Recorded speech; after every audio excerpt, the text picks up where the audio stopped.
Muito bom dia, muito boa tarde, muito boa noite. Nós estamos começando aqui mais uma resenha do Bruno Souza, aqui mesmo na Panorama Vasco. E é claro, você é sempre meu convidado especial. Então, chega mais e desculpe estar mandando esse vídeo nessa data, tá? Tive uma correria e tudo mais no dia anterior, não tinha como estar mandando tarde da noite. Eu sei que vocês não iam estar vendo, sei lá, 23 horas da noite ou meia-noite, enfim. Então resolvi fazer nessa data aqui, tá? Vai sair um pouquinho com atraso, não tem problema, tá? Mas a gente tá dentro do prazo para poder estar fazendo uma análise do jogo tão recente que foi esse aí, Red Bull Bragantino e Vasco da Gama. Infelizmente o Vasco perdeu, né? Fora de casa para o Bragantino por 2-1, né? Em um jogo que merecia ter sido empate, tá? Ao meu ver, não sendo um clubista, algo desse tipo, fazendo uma análise como um todo, poderia, assim, o empate seria satisfatório por questão das duas equipes não ter apresentado muita coisa para vencer a partida, seja por um lado ou seja por outro. Então essa análise eu vou fazer aqui em cima com vocês aqui, tá? E primeiramente agradecer aos torcedores que foram lá em Bragança Paulista, né, no estádio, que eu esqueço sempre o nome desse estádio do Bragantino, né, que é um nome peculiar, né? E enfim, teve uma galera que fez um bom número lá, e agradeço a torcida que foi lá ou até mesmo viajaram para poder assistir o jogo lá em Bragança Paulista. Bom, o primeiro tempo do Vasco foi um primeiro tempo muito ruim, muito morno. Parecia que os jogadores não estavam com muita vontade, né? Embora estavam se estudando e tudo mais. Só que muito morno, não parecia ser aquele mesmo time que entrou bem ligado contra o Grêmio, né? Que conseguiu trocar passes, se organizar dentro de campo, totalmente diferente. E aos 5 minutos mais ou menos do primeiro tempo já tinha tomado um gol numa falha que infelizmente eu tenho que falar aqui com vocês, né?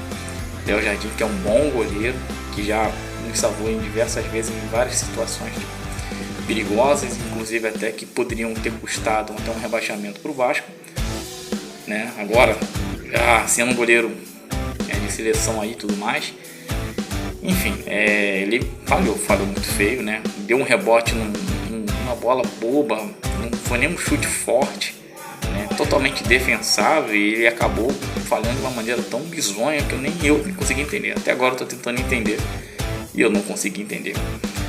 E depois disso, depois do gol, o Vasco até chegou a esboçar algum tipo de uma reação na partida, mas nada, né, que pudesse justificar o primeiro tempo tão morno, né? Teve um gol anulado, que era um gol do Verratti lá, que até agora estou tentando entender se realmente foi ou não foi, né? Uma decisão ali que me causou muita dúvida. Entendeu? Mas enfim, teve um gol ali anulado do Verratti, mas também teve outros momentos, outros cabeceiros do Verratti, teve um lance do Vulcão e tudo mais.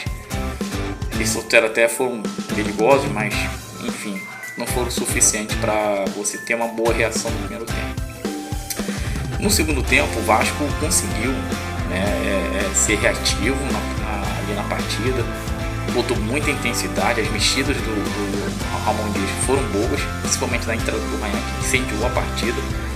Entrou muito bem, inclusive foi um dos caras que proporcionou, né, o início do empate, né? A jogada toda começou por ele, que passou pelo David, que abriu uma assistência dentro da área, que encontrou o Verratti, que conseguiu fazer o gol de empate. Desse ponto em diante, era para o Vasco ter mantido o controle do jogo, mas infelizmente não conseguiu, né? Deu mais espaço ali para o Bragantino cresceu ali na partida e conseguiu o gol da vitória dele numa jogada que foi, assim, totalmente acidental, né? Até porque o chute do Vitinho do Bragantino não tinha uma direção correta para onde ia. Talvez se não fosse esbarrar no Maicon, de repente o Léo Jardim conseguisse defender, ou até mesmo algum zagueiro poderia estar cortando para o outro lado. Mas foi um acidente ali, infelizmente esbarrou no Maicon, tentou dar aquele cabeceio para o alto, mas bateu e foi uma direção totalmente contrária, que acabou cobrindo o Léo Jardim, que nem que botasse o melhor goleiro ali conseguiria pegar aquela bola. Foi muito no alto, encobriu o Léo Jardim e para a felicidade dos caras, 2-1, né? E depois o Vasco tentou com uns 300 cabeçadas do Verratti que não deram efeito algum, né?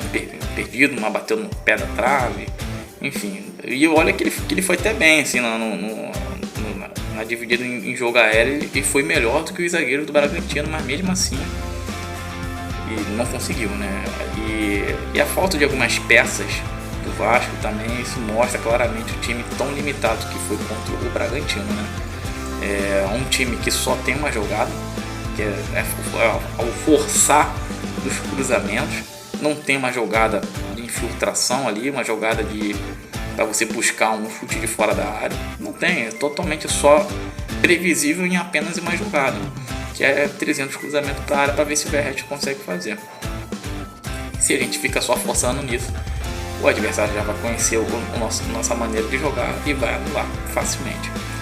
Entendeu? Então, a falta de peças foi fundamental para a derrota, as jogadas previsíveis, a falta de vontade que não teve, que teve contra o Grêmio não esteve nesse jogo contra o Bragantino, enfim, é o que temos aí, tá? Mas no meu ponto de vista, o justo era para ter sido apenas um empate, mas o futebol é jogado e vence quem tem mais competência. Bom, nosso próximo desafio vai ser na terceira rodada. Essa foi a segunda rodada do Campeonato Brasileiro. Nosso próximo desafio vai ser um clássico contra o Fluminense, já no sábado. Então vamos ver se a gente consegue tirar esse prejuízo que nós tomamos, né? Espero que tenha condições de poder voltar e a trilhar o caminho da vitória. Começamos a pegar esse início de campeonato aí bem, porque senão do contrário vai acontecer igual no ano passado e toda aquela história que já conhecemos. Aí ninguém quer, né? Bom, mas o que vocês acharam aí desse jogo? Merecia o empate? Merecia a vitória? A derrota era também merecida? Enfim, comenta aqui abaixo, deixa seu like, siga a nossa página Panorama Vasco no Facebook, beleza, rapaziada? Temos também nosso canal no YouTube, para quem está nos assistindo no YouTube. Curte aí, comenta e se inscreve no nosso canal. E também tem a minha conta lá no X, tá? No antigo Twitter, que é @87BrunoSutra, tá? Quem não conseguiu acompanhar aqui na minha pronúncia, todas as informações vai estar aqui no link aqui abaixo, beleza? Toda a descrição aqui no link. Um forte abraço a todos e até a próxima.